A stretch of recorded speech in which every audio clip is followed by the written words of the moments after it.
उचित है प्रभु, किंतु हमें करना क्या होगा?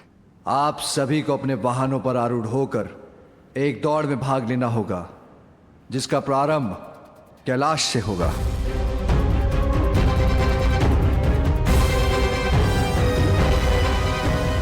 अरे वाह, अपने अपने वाहन पर बैठकर दौड़।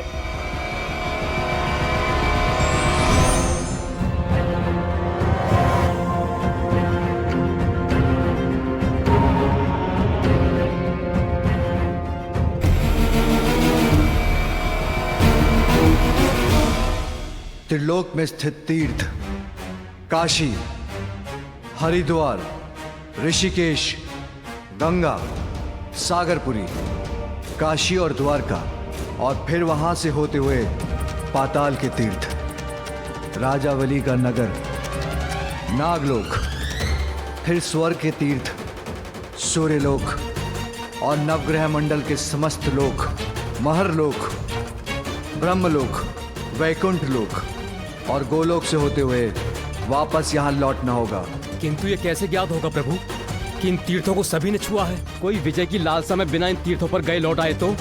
ऐसा नहीं होगा अग्निदेव। इन स्थानों की परिक्रमा कर वहां का एक तत्व लेकर आना होगा आपको, जो सर्वप्रथम कैलाश लौटेगा वही प्रथम पूज्य देव बनेगा।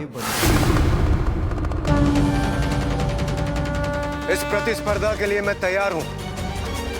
मैं भी तैयार हूं त्रिदेव। मैं भी तैयार हूं। हाँ, मैं भी तैयार हूं। मैं वरुण देव, मैं भी तैयार हूं।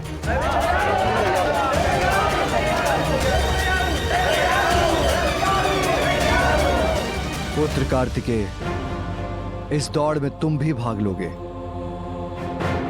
जो आज्ञा पिताश्री।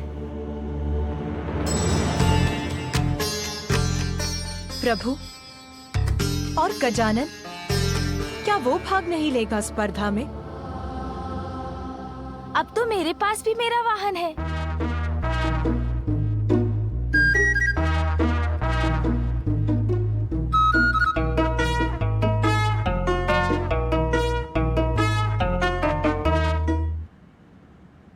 अवश्य बालक गजानन।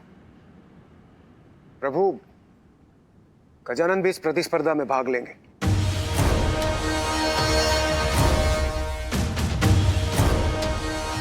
कल प्रातःकाल इस स्पर्धा का आरंभ कैलाश से होगा। नारायण नारायण।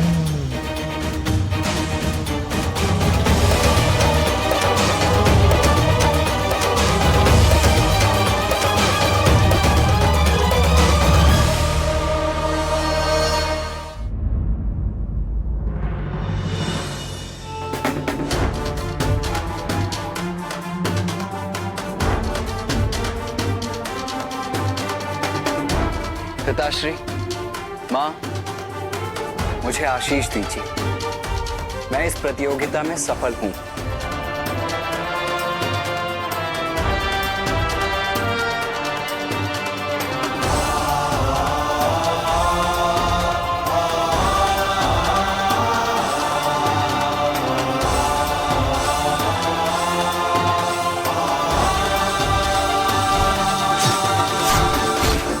क्या हुआ माँ? आप अचानक इतनी चिंतित क्यों हो गई?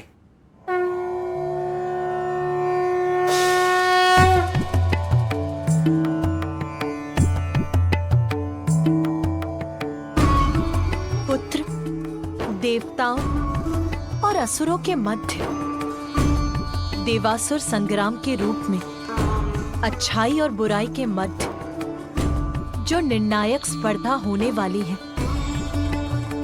उसमें देवताओं को उचित नेतृत्व प्राप्त हो, उसके लिए ये प्रतिस्पर्धा अत्यंत महत्वपूर्ण है पुत्र, जिसमें मेरे दोनों पुत्र यथाशक्ति विजय प्राप्त करने के लिए प्रयत्न करें।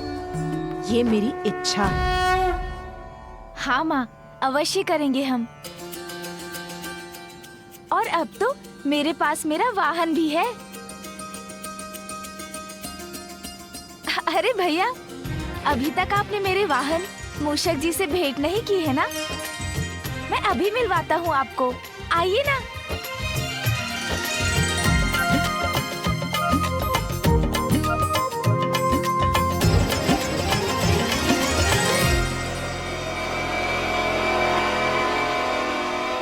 मेरे वाहन मूषक जी। देखा भैया, बताइए ना, अच्छे हैं ना मेरे वाहन?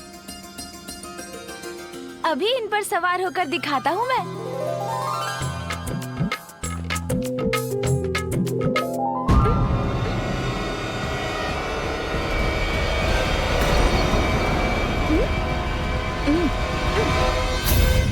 उठिए मूषक जी, उठिए।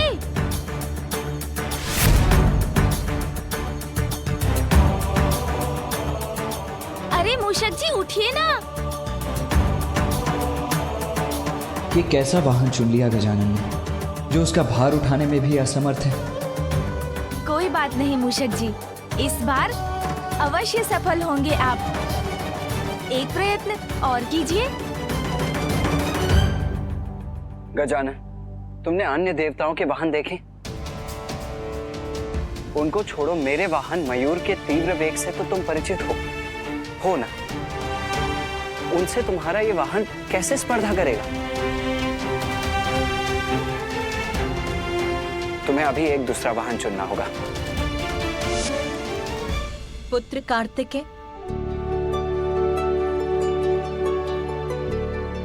पुत्र, जो योग्यता साधारण समय में दिखाई नहीं देती, वो ही संकट में उजागर होकर व्यक्ति की शक्ति बन जाती। इसीलिए बिना किसी के सामर्थ्य को जाने उसके बारे में किसी निष्कर्ष तक पहुंचना तो सर्वथा अनुचित है पुत्र। जी माता। शुभ संकल्प तो किसी को कल्पना से परे ले जा सकता है।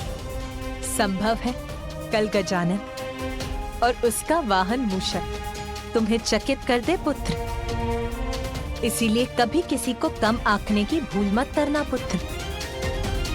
उचित है माँ, किंतु मुझे तो ऐसा प्रतीत हुआ जैसे भैया मेरे मूषक जी को कम नहीं आंकना चाहते। वो तो बस इतना चाहते हैं कि मैं असफल ना हूँ, है ना भैया? और वैसे भी माँ, मैं जीतूं या भैया, विजय तो आपके पुत्र की होगी ना?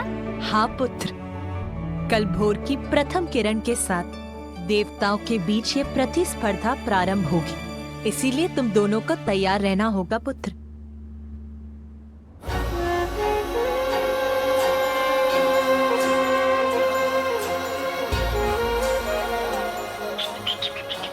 मुझे क्षमा कर देते। यदि मुझसे योग्य वाहन होता तो आप अवश्य विजय पा सकते थे। किंतु मेरे कारण कदाचित आपको पराजय का मुख ही देखना पड़े।